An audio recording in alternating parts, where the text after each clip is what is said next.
Well, hello, welcome once again to our verse and thought of the day. It's hard to believe it's November 24th. We're a week from December, and the year is almost at an end, and certainly the Christmas season is coming upon us. Now, I don't think anyone would have anticipated at the beginning of 2020 what this year would have turned out to be like. 2020 was a year that was filled with hope and anticipation of great things and exciting times. And it started off that way, but certainly it hasn't ended that way, and it won't end that way.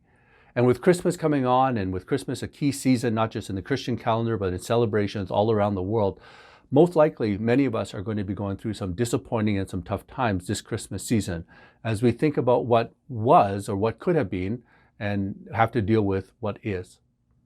Now, two of my favorite authors in Scripture are Jeremiah and David. And one of the main reason why they're two of my favorites is because they would often pour out their hearts before God with a rawness and an emotion that allowed them to express their truest, deepest feelings about the negative situations that they would go through.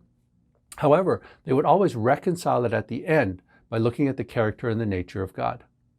This morning, our verse is from Lamentations chapter 3.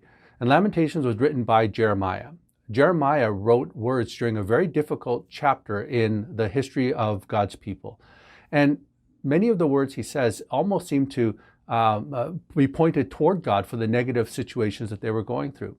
So before I get to our verse of the day, let me just read for us a few of the verses that come before Lamentations, in Lamentations 3, before our key verse. So Lamentations 3, starting at verse 1, and I'll just read a selection of verses between verses 1 and 21. Here Jeremiah writes, "I am a man who has seen affliction by the rod of the Lord's wrath. He has driven me away and made me walk in darkness rather than light. Indeed, he has turned his hand against me again and again, all day long. He has made my skin and flesh grow old and has broken my bones. He has besieged me and surrounded me with bitterness and hardship. He has made me dwell in darkness like those long dead. He has walled me in so I cannot escape. He has weighed me down with chains. Even when I call out or cry out for help, he shuts my prayer and has given me gall to drink, gall just being a bitter liquid. He has broken my teeth with gravel. He has trampled me in the dust. I have been deprived of peace. I have forgotten what prosperity is. I remember my affliction and my wandering, the bitterness and the gall. I remember them. I well remember them, and my soul is downcast within me." Now, although the circumstances were very different, doesn't sound too much unlike what we're going through here in 2020, does it? In fact, I was looking through some of these memes that say, if 2020 were, and some of them were quite amusing. I'm going to try to get one on the screen here for you to see. And I thought this one kind of made me chuckle. If 2020 were a piñata, and then this is the image that was shown.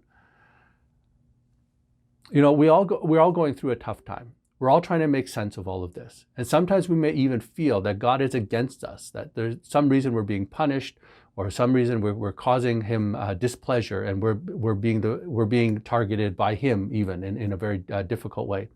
But this is what Jeremiah writes in Lamentations 3, just before our key verse of the day. In Lamentations 3:21, he writes this, "Yet this I call to mind, and therefore I have hope." Jeremiah goes back to the nature and character of God, so that despite the circumstances that are surrounding him, despite what he may be feeling inside, he has hope. And this is what Jeremiah writes in Lamentations 3:22 to 23.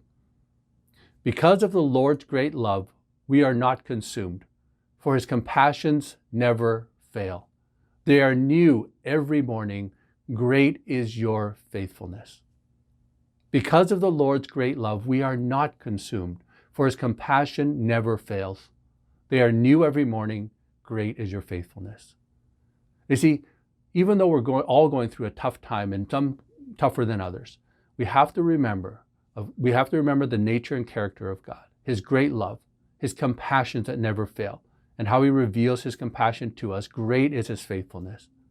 So even when our emotions are tied up in knots, we have to go back to our knowledge and our understanding of who God is.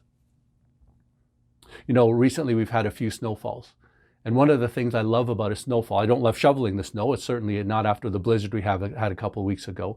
But one of the things I love about snowfall is that it brings a blanket of white to everything.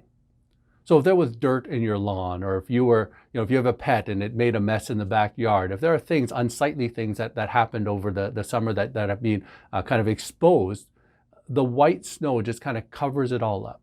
And it reminds us that there is still beauty in it all. Another meme I read about 2020, or actually it's a quote about 2020, I think was very apropos, and I'm going to put it up on the screen now. So as you head into this Christmas season, as you consider what 2020 has been, don't focus on the frustrations. Don't focus on the difficulties. Don't focus on the disappointments.